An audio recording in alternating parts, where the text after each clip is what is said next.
Chapitre sur les suites en terminal S, l'essentiel. L'essentiel de ce qu'il faut savoir, l'essentiel du cours. Commençons par le raisonnement par récurrence. C'est un nouveau raisonnement.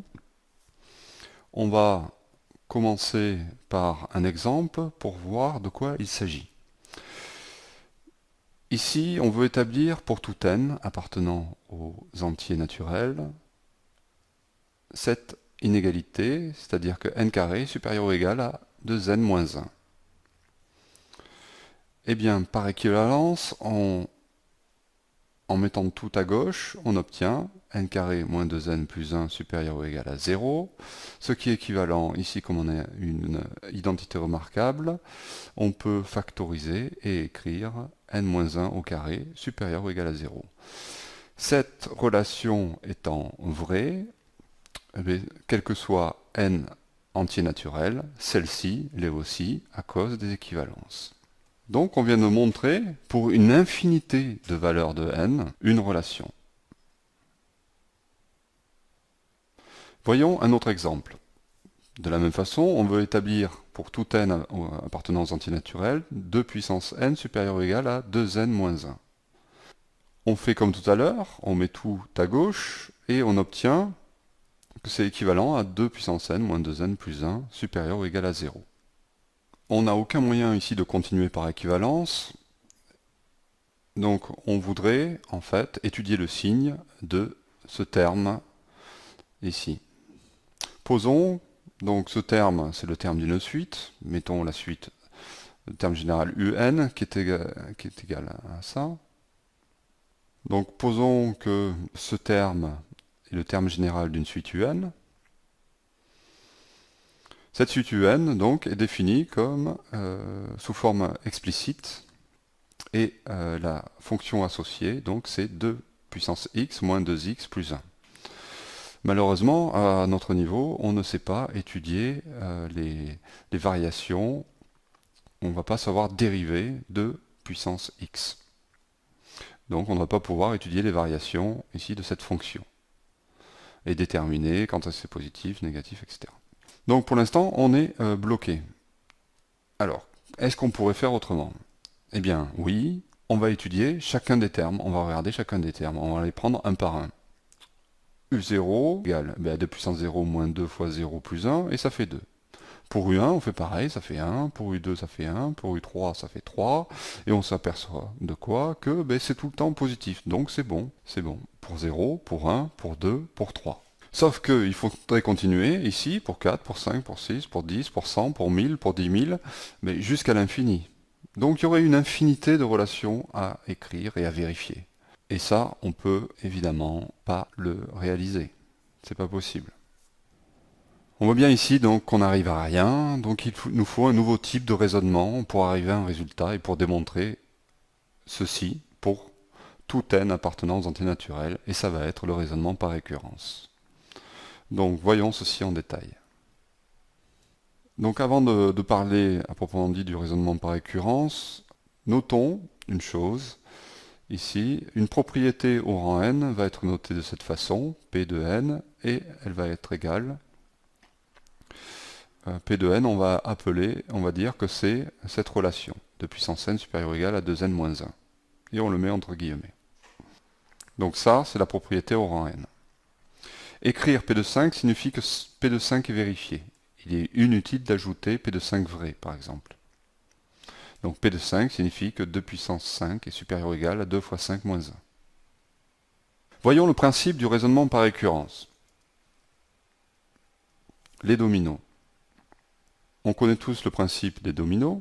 S'il y en a un qui tombe, les autres tombent.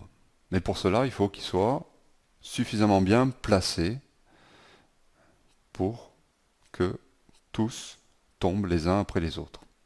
Donc si on fait tomber le premier, le second tombe, etc., etc. Par exemple, si la propriété n, c'est le domino de rang n, tombe. Ici, P de 7, c'est donc le domino de rang 7 qui tombe. On l'écrit, P de 7. Le domino 7 tombe, alors le domino 8 tombe aussi. La propriété le domino tombe se transmet au rang suivant, c'est ce que l'on appelle l'hérédité. C'est la transmission, en fait, l'hérédité. Observons ce qui se passe si les dominos 7 et 8 sont assez éloignés. Le domino 7 tombe, P de 7 est vérifié, mais n'entraîne pas la chute du domino 8. Dans ce cas, les dominos sont trop éloignés pour que le domino 7 fasse tomber le 8. Il n'y a pas de transmission de la propriété. Le domino tombe au rang suivant, il n'y a donc pas hérédité.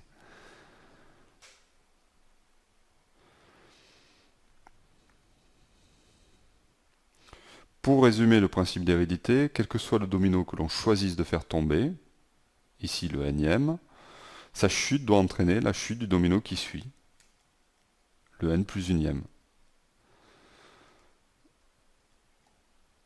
Ce que l'on écrit en français, si un domino tombe, alors le suivant tombera aussi. S'il y a hérédité, donc pour tout n, c'est résumé par cette phrase. Vérifier l'hérédité d'une propriété revient à vérifier que si la propriété est vraie au rang n, alors elle est aussi vraie au rang suivant, n plus 1. L'hérédité traduit la transmission de la propriété au rang suivant.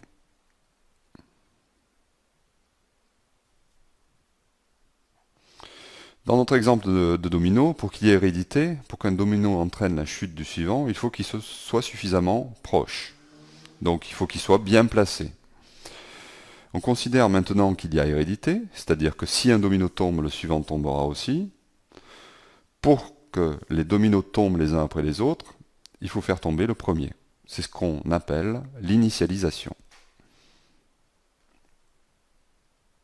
Donc le premier domino tombe, et parce que les dominos sont suffisamment bien espacés, eh bien, donc c'est l'hérédité. Le premier domino tombe, c'est l'initialisation, l'hérédité c'est l'espacement, c'est les flèches ici, c'est la transmission de la propriété. Alors, tous les dominos tombent. Donc toutes les propriétés sont vraies. Donc si tous les dominos tombent, c'est-à-dire toutes les propriétés sont vraies, qu'est-ce qu'on vient de montrer? Eh bien que pour tout n appartenant aux entités naturelles, on a P de n. On a montré pour une infinité de propriétés. Et c'est ce qu'on voulait. Donc voilà une chose à retenir. Lorsqu'on aura à montrer une infinité de choses, c'est-à-dire pour tout n appartenant à n, ou pour tout n supérieur à 0, tout n supérieur à un nombre, donc à partir d'un certain rang, et qu'on ne peut pas faire ça comme dans le premier exemple, c'est-à-dire juste en raisonnant par équivalence, en réécrivant la propriété, eh bien on utilisera le raisonnement par récurrence. On n'est bien sûr pas obligé de commencer par le premier domino. On peut faire tomber le domino de rang A. Et à ce moment-là, la conclusion, ce sera pour tout n supérieur ou égal à A. On a P de n. Un exemple. Donc reprenons l'exemple que l'on avait traité au début. Donc ici, P de n, c'est 2 puissance n supérieur ou égal à 2n moins 1 pour tout n supérieur ou égal à 2. Donc on effectue. On veut montrer ça donc pour tout n supérieur ou égal à 2. Donc ça commence en 2. Donc l'initialisation, elle va être en 2. Alors vous remarquerez qu'on rédigera en commençant par l'initialisation et ensuite on traitera l'hérédité. Voilà, par tradition, c'est comme ça. Même si on pourrait commencer par l'hérédité puis l'initialisation. Donc le membre de gauche, c'est 2 puissance pour n égale 2, hein, c'est 2 puissance 2 est égal à 4. Et le membre de droite, c'est 2 fois 2 moins 1, c'est-à-dire 3. 4 est bien supérieur à 3, alors P de 2 est vérifié.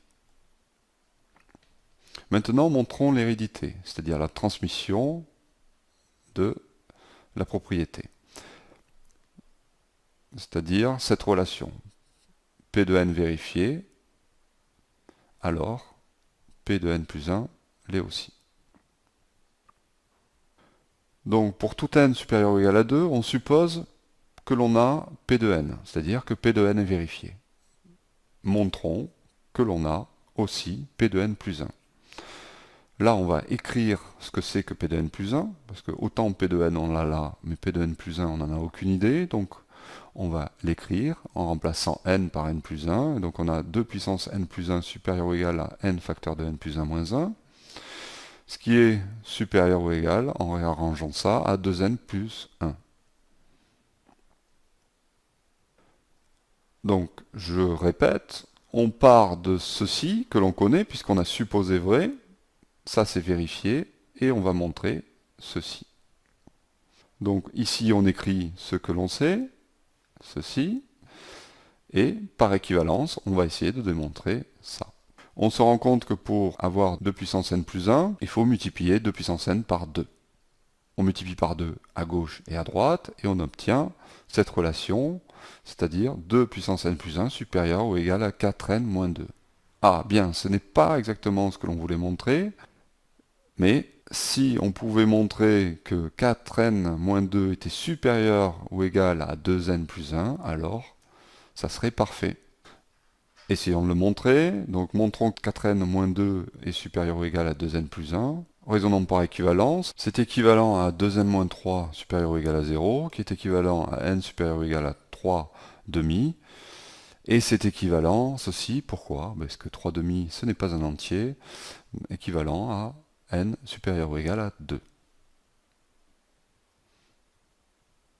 Et comme on a n supérieur ou égal à 2, on cherche Pn vrai pour n supérieur ou égal à 2, alors forcément, ceci est vrai. Donc en fait, comme pour tout n supérieur ou égal à 2, on a trouvé, on avait ça, et là on a ça, alors forcément, on a P de n plus 1. Donc on vient de montrer que pour tout n supérieur ou égal à 2, on a P de n qui entraîne P de n plus 1, c'est l'hérédité. Voilà résumé toute la démonstration, ici, et on va conclure que pour tout n supérieur ou égal à 0, on a P de n. Abordons maintenant la notion de limite. Alors on l'avait vu brièvement en première avec les fonctions, des fonctions de référence. On avait dit que la limite en un point en un nombre d'une fonction de référence était égale à l'image en ce nombre-là. Et ici, on va voir ce que ça veut dire pour des suites. Donc regardons, ici on a les valeurs de n, 1, 2, etc. Et ici donc les images, les u de n, les termes de la suite. Et ici, on les a représentés par des points, voilà, représenter les termes de la suite. Et on se rend compte qu'à partir du rang 2, ici, à partir de n égale 2, tous les points sont dans cette bande verte. Alors c'est quoi cette bande verte? Cette bande verte, c'est un point L, ici. C'est une valeur L, mais sur les ordonnées. Et un intervalle alpha, bêta, c'est-à-dire avec alpha plus petit que L et bêta plus grand que L. Donc un intervalle de cette façon. Bien.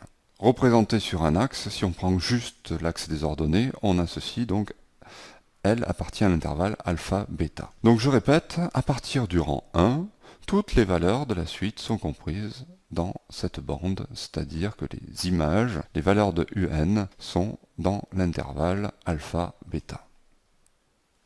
Si on réduit cet intervalle, eh bien on va trouver, donc les bleus sont à l'extérieur de la bande, et on va trouver qu'à partir de cette valeur, ici, voilà, cette valeur de n, 1, 2, 3, 4, 5, eh bien toutes les suites semblent être dans cette bande. Donc toutes les valeurs de la suite seront dans alpha et bêta, dans l'intervalle alpha-bêta. Et si on prend alpha-bêta aussi petit que l'on veut, l'idée c'est de trouver donc un rang à partir duquel tous les termes de la suite sont toujours dans cette bande. Quelle que soit la largeur de la bande, c'est-à-dire quelles que soient ici les valeurs alpha, bêta, même si elles sont proches de notre valeur L. Donc c'est comme ça qu'on définit la notion de limite. Si on a ça, si à chaque fois on peut trouver un rang à partir duquel, quelles que soient les valeurs de alpha et bêta, eh bien, alors on peut dire que la limite de la suite, lorsque n tend vers plus l'infini, est égale à L. Donc la définition, c'est la suivante. Tout intervalle alpha bêta ouvert contenant L doit contenir toutes les valeurs de la suite à partir d'un certain rang pour dire que la limite de la suite en plus l'infini, c'est L. Et quand on dit tout intervalle, c'est bien sûr tout intervalle aussi petit que l'on veut. Parce que aussi grand, on s'en fiche, mais évidemment, si on prend de plus en plus grand, on va réussir à faire contenir tous les termes de la suite. Mais ce qui nous intéresse, c'est de voir si on le prend de plus en plus petit. Ou alors on écrit tout intervalle ouvert, au lieu de prendre alpha et bêta, on va dire tout intervalle ouvert contenant L contient toutes les valeurs de la suite à partir d'un certain rang.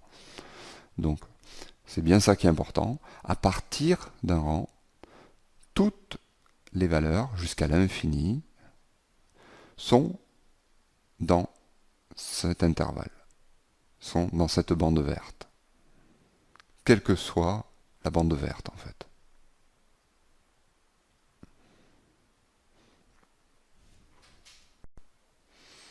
Prenons un exemple pour une limite finie. Mettons la suite définie par Vn est égal à 1 sur n.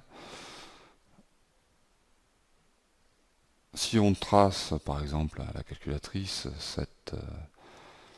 cette suite, on peut conjecturer que la limite de Vn en plus infini, c'est 0.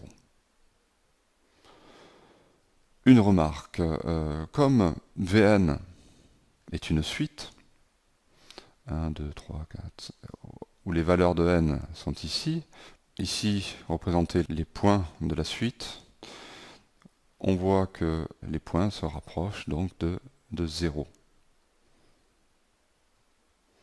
Donc, à la limite, on peut dire qu'il y a des chances pour que ce soit 0, donc on va conjecturer que la limite est 0. Comment le montrer maintenant? Eh bien, il faut montrer que tout intervalle alpha, bêta, contenant 0, ou qui entoure 0, contient toutes les valeurs de la suite à partir d'un certain rang. C'est-à-dire, si graphiquement on prend alpha ici et bêta là, on a donc un intervalle, celui-là, ici, une bande verte, et on se dit à partir de quel rang toutes les valeurs sont dans la bande verte. Eh bien, graphiquement, on va dire ici que c'est à partir du 4e rang. Et maintenant, comment on va l'écrire en langage mathématique? Trouvons, donc ce que l'on doit trouver c'est ça, c'est un n tel que, pour toute valeur de n plus grande que n, donc c'est à partir de notre certain rang, dans la définition, le grand n, on a les valeurs de la suite sont comprises entre alpha et bêta. Voilà traduit ce que l'on doit avoir. Or, les Vn sont positifs. Donc les termes de la suite sont positifs et 0 est supérieur à alpha, puisque 0 appartient à l'intervalle alpha-bêta. Donc on a déjà montré ceci. Montrons maintenant l'autre côté. Alors dire qu'un terme Vn, un terme de la suite V est inférieur à bêta, ça revient, donc on écrit ce qu'est Vn, on change l'écriture, 1 sur n, donc il y a équivalence sans problème, et ici bêta, ce qui est équivalent à n supérieur à 1 sur bêta. Pourquoi? Eh bien, on a pris, dans les deux cas, l'image de 1 sur n par la fonction inverse, ça fait n, et l'image de bêta par la fonction inverse, ça fait 1 sur bêta, et inversement dans l'autre sens, donc il y a bien équivalence, et on change de sens, puisque on applique la fonction inverse. Donc on vient d'écrire que les termes sont inférieurs à bêta dans le cas où n est supérieur, strictement supérieur à 1 sur bêta. Si on pose grand N, le plus petit entier, plus grand que 1 sur bêta, ainsi, pour tout n supérieur à grand N, supérieur ou égal, on a petit n strictement supérieur à 1 sur bêta, implique que le terme de la suite est plus petit que bêta. Et donc que les termes de la suite sont compris entre alpha et bêta. Donc c'est ce qu'on voulait montrer. Hein, on a bien trouvé, ici, le rang à partir duquel on a tous les termes de la suite qui sont compris entre alpha et bêta, quel que soit alpha et bêta. Donc la limite de Vn, en plus de l'infini, est égale à 0.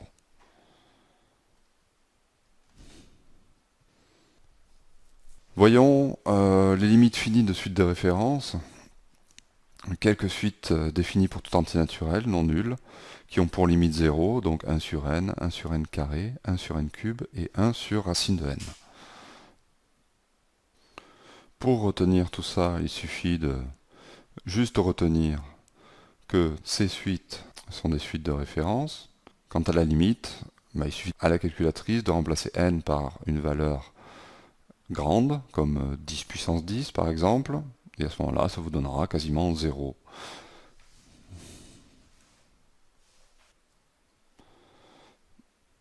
Voyons maintenant la notion de limite infinie, c'est-à-dire écrite de cette façon. Limite toujours quand n tend vers plus l'infini, de un est égal à plus l'infini. Donc c'est à peu près le même principe que tout à l'heure, mais là ce qui va nous intéresser, c'est quel que soit a, on veut qu'à partir d'un certain rang, tous les termes de la suite soient plus grands que a. Donc pour que ça parte vers le haut, vers plus l'infini, pour que la limite soit vers le haut, là, hein, c'est ça en fait, hein, plus l'infini c'est très grand, positif. Pour qu'ici les termes soient toujours au-dessus de a, les forcer à aller vers le haut, il faut que l'on puisse monter a sans problème et toujours trouver des termes au-dessus de a. Donc c'est pas a vers le bas qui nous intéresse, mais c'est a vers le haut. Donc c'est pour a aussi grand que l'on veut. Même si on va dire dans la définition quel que soit a, ce qui est intéressant c'est pour a aussi grand que l'on veut. Donc voilà, si on fait monter a, hein, il faut toujours qu'il y ait des termes là-haut et une infinité de termes. Pour 100, pour 1000, pour 10 000, pour etc., etc. Ici, par exemple, graphiquement, on voit qu'on n'a pas de valeur ici de la suite plus grande que a. Alors on ne pourra évidemment pas dire que la limite c'est plus l'infini.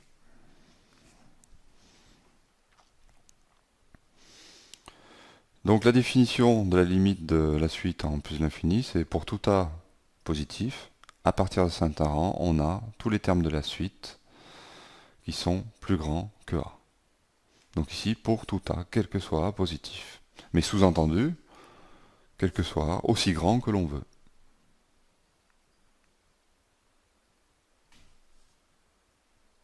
Alors pour racine de x par exemple. Donc on veut que tous les termes de la suite, à partir de certain rang, soient supérieurs à grand A. Ce qui est équivalent donc à racine de n supérieure à A. On multiplie par la quantité conjuguée parce qu'on sait qu'avec un racine de n, on a du mal. Après avoir fait moins a des deux côtés.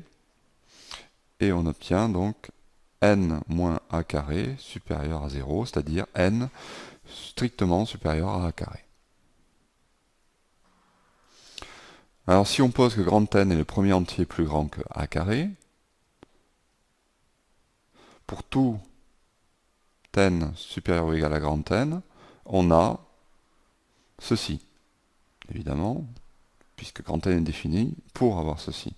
Et avoir ceci implique que le terme un est supérieur strictement à grand A.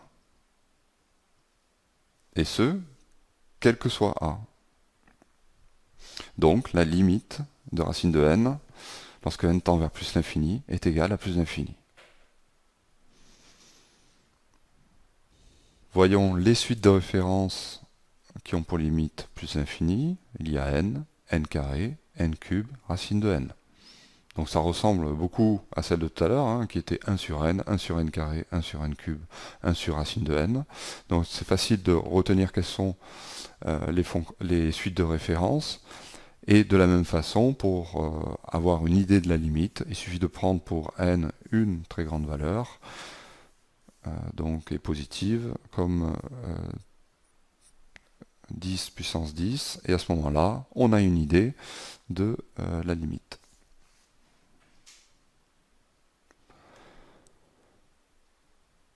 Maintenant, voyons une autre limite infinie, c'est moins l'infini.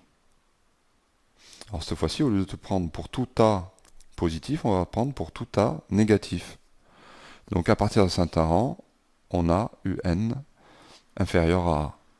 Et ici, bien sûr, c'est pour A, c'est comme tout à l'heure, mais c'est pour A aussi petit que l'on veut, c'est-à-dire grand, mais dans les négatifs. Donc voilà, c'est pas plus compliqué que pour plus l'infini. Les suites convergentes. Qu'est-ce qu'on appelle suite convergente?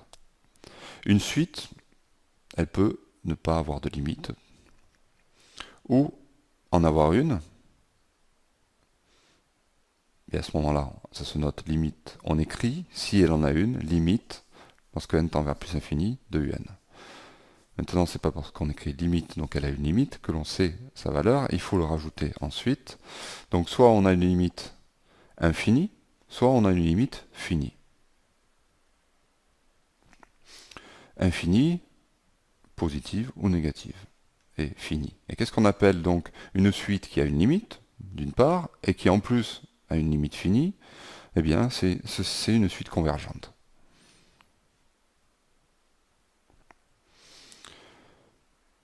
Le contraire d'une suite convergente, c'est une suite divergente. Et il y a deux cas, donc. Soit elle n'a pas de limite, soit elle a une limite infinie. Exemple de suite qui n'a pas de limite. La suite un est égale à sinus n. Cette suite n'a pas de limite. Pourquoi? Eh bien parce que si on continue comme ça, à l'infini, elle aura cette oscillation. Elle aura toujours, donc elle ne va pas tendre vers une valeur. Ça aussi, elle aura toujours. Entre moins 1 et 1, on le sait, ce sera toujours comme ça. Donc cette suite, par exemple, n'a pas de limite. Voyons les théorèmes de comparaison. Visualisons donc une suite Vn et une suite Un, telle que Vn, tous les termes de Vn sont supérieurs ou égaux à Un. Donc au-dessus, les termes de Vn sont au-dessus de la suite Un, des termes de la suite Un. Si la limite de la suite Un tend vers plus l'infini, ça veut dire que comme les termes de la suite Vn bleus sont au-dessus, alors forcément la suite Vn va elle aussi tendre vers plus l'infini. Donc pour tout ce qui est théorème de comparaison, ne les apprenez pas par cœur, faites juste un dessin et je vous assure que ce sera bien plus simple.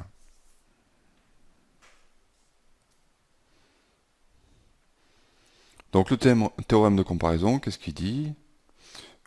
Si Vn est supérieur ou égal à Un, et si la limite de Un est plus l'infini, alors la limite de Vn est aussi plus infinie.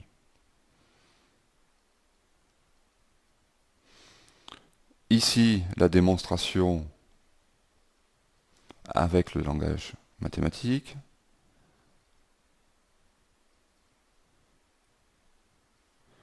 Donc ici, on a comme hypothèse que la limite de Un est plus l'infini. Pour tout A supérieur à 0, donc il existe un rang à partir duquel tous les Un sont supérieurs à A. Hein, c'est bien, puisque ça tend vers plus l'infini. Or, Vn est supérieur ou égal à Un, donc on peut réécrire cette phrase en introduisant cette relation. Vn est supérieur à Un.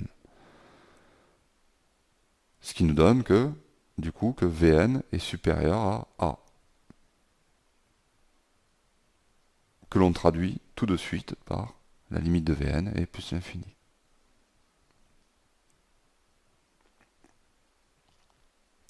Il faut aussi préciser quelque chose, c'est que on ne doit pas forcément avoir tous les termes de la suite Vn qui soient supérieurs aux termes de la suite Un. C'est-à-dire V0 supérieur ou égal à U0, V1, etc. ça n'a pas d'importance si les premiers termes ne sont pas supérieurs à un, et il faut qu'à partir d'un certain rang, tous les termes le soient. Voilà. Et à ce moment-là, bien sûr, on en tiendra compte ici.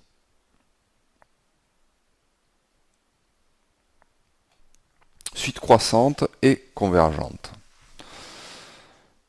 Donc, supposons que la limite de un soit L, donc une limite finie.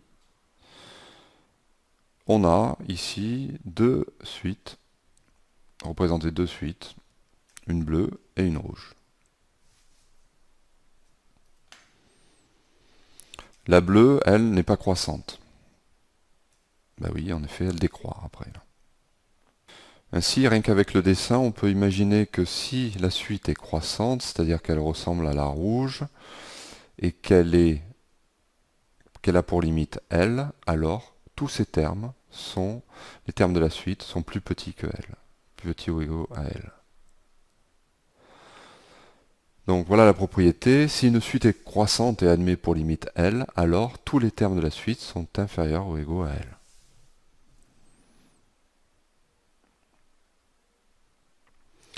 Donc on va raisonner par l'absurde pour démontrer ceci.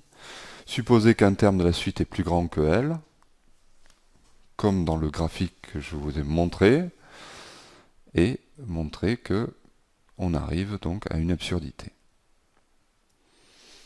Alors, le principe de démonstration est le suivant. On a ceci, un terme que l'on suppose plus grand que L, la limite de la suite, un rang grand N à partir duquel tous les termes de la suite sont compris entre alpha et bêta tel que qui est inférieur à P, à U de P. Ici, on a notre terme de la suite qui est plus grand que L, donc strictement au-dessus. Comme c'est strictement au-dessus, on peut trouver une valeur bêta qui est située entre les deux. Et comme la suite admet une limite, on peut trouver un rang à partir duquel tous les termes de la suite donc, sont compris dans cet intervalle alpha-bêta, et surtout inférieur à bêta. Et qu'est-ce qu'on s'aperçoit? Donc, puisque P est plus petit que N, pour aller de là à là, il va falloir des termes. Forcément, à un moment, il faut que ça décroît. Ah, mais si ça décroît, c'est en contradiction avec notre hypothèse de croissance de la suite. Ainsi, on conclut que ce que l'on a supposé, c'est-à-dire qu'un terme de la suite est plus grand que L, est faux. Il n'y a donc pas de terme de la suite plus grand que L, ainsi ils sont tous en dessous de L, inférieurs ou égaux à L. Le théorème des gendarmes. Alors considérons trois suites. Ici, Vn, Un, Wn, dans cet ordre. Donc Wn est au-dessus de Un qui est au-dessus de Vn. Et graphiquement, eh bien, on peut très bien imaginer que si les limites des deux suites qui encadrent la rouge sont la même, alors la rouge a la même limite. Voilà le théorème du gendarme. On peut bien sûr considérer cet encadrement qu'à partir d'un certain rang. Alors comme il est fastidieux de revenir à la définition à chaque fois pour démontrer une limite, eh bien on se servira des limites de suite de référence et d'opérations, de théorèmes sur les opérations sur les limites.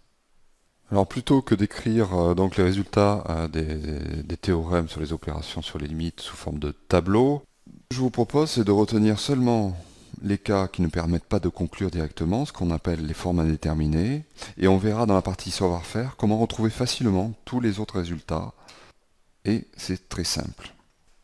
Alors, comment je note? Déjà, il faut déjà avoir en tête que plus l'infini, pour moi, ça va être un très grand positif. C'est-à-dire que je vais distinguer le signe de sa distance à 0. Ainsi, plus l'infini, je répète, c'est très grand positif, moins l'infini, c'est très grand négatif. Donc, on peut dire aussi infini positif plus infini négatif pour la somme. Alors attention, ça serait un nombre, une valeur, 3. Plus 3 plus moins 3, ça ferait quoi? 0. Sauf que quand on écrit l'infini, ce n'est pas fini, donc ce n'est pas une valeur. Donc ces infinis ne représentent pas une valeur finie. Donc on ne peut pas conclure sur la limite de cette somme. Donc c'est une forme indéterminée. On ne peut pas conclure. On va l'écrire aussi infini moins infini. Pour le produit, quelle va être la forme indéterminée? Très grand fois très petit, quel que soit le signe. Ici, vous allez me dire, on multiplie par 0, donc ça fait 0. Eh bien non, attention, on multiplie quoi par 0? L'infini. Et l'infini n'est pas une valeur finie. Ça marche dans le cas où c'est fini ici, mais pas dans le cas infini. Encore une fois, ça, c'est une forme indéterminée. Pour le quotient, eh bien, infini sur infini. Pourquoi? Parce que divisé par l'infini, c'est multiplié par son inverse.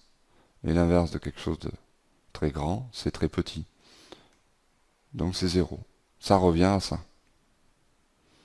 Pareil ici, très petit sur très petit, c'est divisé par très petit, donc multiplié par son inverse. L'inverse de très petit, c'est très grand, donc 0 multiplié par l'infini. On se retrouve encore ici. En résumé, il n'y a que deux formes indéterminées à retenir, l'infini moins l'infini, ou l'infini fois 0, ou 0 fois l'infini. Voyons maintenant les limites d'une suite particulière, qui est sont les limites d'une suite géométrique de raison Q. Lorsque Q est plus grand que 1, on a plus l'infini. Lorsqu'il est égal à 1, c'est 1. Lorsque Q est compris strictement entre moins 1 et 1, ça fait 0. Et lorsque Q est inférieur ou égal à moins 1, alors il n'y a pas de limite. Les deux dernières lignes étant admises, on va montrer dans le cas où Q est strictement supérieur à 1. Démontrons d'abord par récurrence ceci.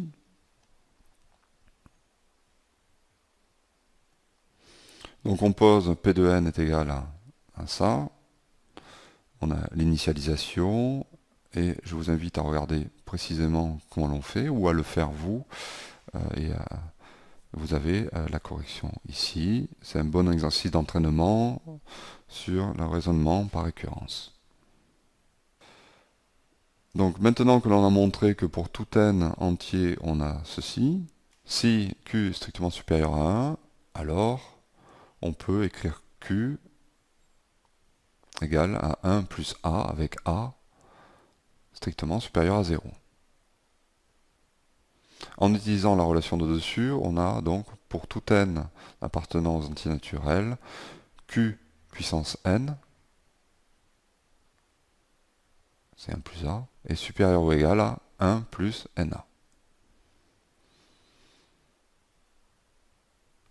Or, la limite de na est égale à plus l'infini. Pourquoi? Parce que la limite de n, c'est plus l'infini, et multiplié par une constante positive, forcément, ça ne va pas changer le signe, ni la distance à 0 de la valeur de la limite.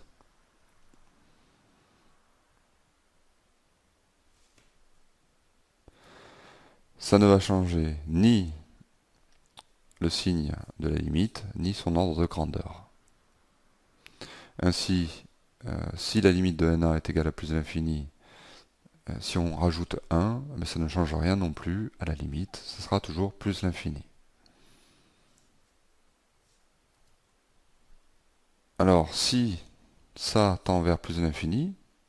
La suite q puissance n qui est au-dessus, elle va tendre vers plus l'infini aussi, d'après le théorème de comparaison.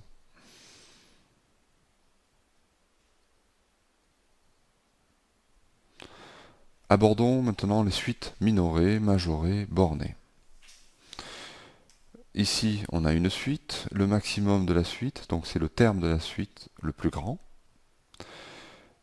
C'est aussi considéré comme un majorant, mais on peut avoir un terme ici, un majorant, c'est un nombre qui va être au-dessus. Et ce n'est pas forcément un terme de la suite. Donc en langage mathématique, on dit que m est un majorant si pour tout n appartenant à n, tous les termes de la suite sont plus petits que grand M.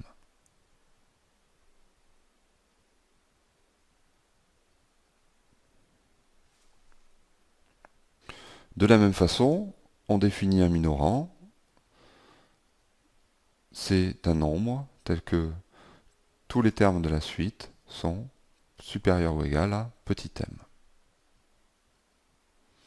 Le minimum étant lui le plus grand des minorants ici. C'est un terme de la suite. Un minorant, je répète, non. Comme un majorant. Ce ne sont pas forcément des nombres qui sont des termes de la suite. Alors voyons maintenant un théorème admis, donc que l'on ne démontrera pas, un théorème qui va nous permettre de dire si une suite converge. Eh bien, si une suite est croissante et qu'elle est majorée, alors elle est convergente. Ce théorème n'est pas à confondre avec le théorème qu'on avait vu plus tôt, qui disait que si la suite était croissante et qu'elle avait une limite finie, alors tous ces termes étaient inférieurs à la limite. Ici, regardez, on conclut sur le fait qu'elle a une limite, qu'elle est convergente, qu'elle a une limite finie.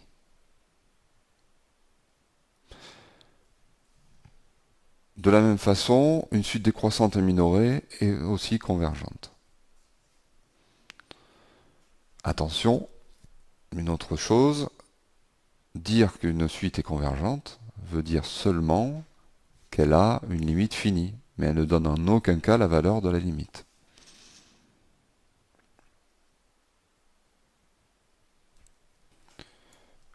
Une conséquence de ce théorème, c'est qu'une suite croissante et majorée par m est convergente vers L, et on a L inférieur ou égal à m, la limite qui est inférieure ou égale à m.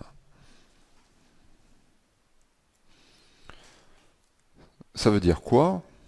Attention, la limite est inférieure ou égale à m. Ça ne veut pas dire que c'est m. C'est pas parce qu'on a trouvé un majorant que c'est forcément la limite. Un autre théorème, une suite croissante non majorée a pour limite plus l'infini.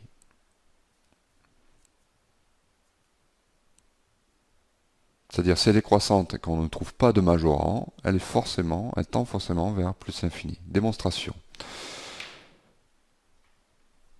Donc une suite non majorée. Mais qu'est-ce que c'est qu'une suite non majorée? C'est le contraire d'une suite majorée qui est de ce style. C'est-à-dire qu'il existe un majorant tel que tous les termes de la suite sont inférieurs ou égaux à ce majorant.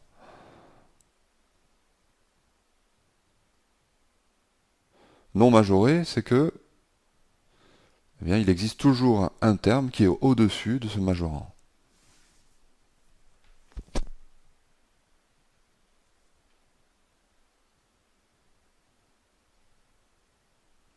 Pour tout m, il existe un entier p tel que um est supérieur ou égal à m. Donc quel que soit le nombre que l'on choisisse, il existera toujours un terme de la suite au-dessus de ce nombre, plus grand que ce nombre.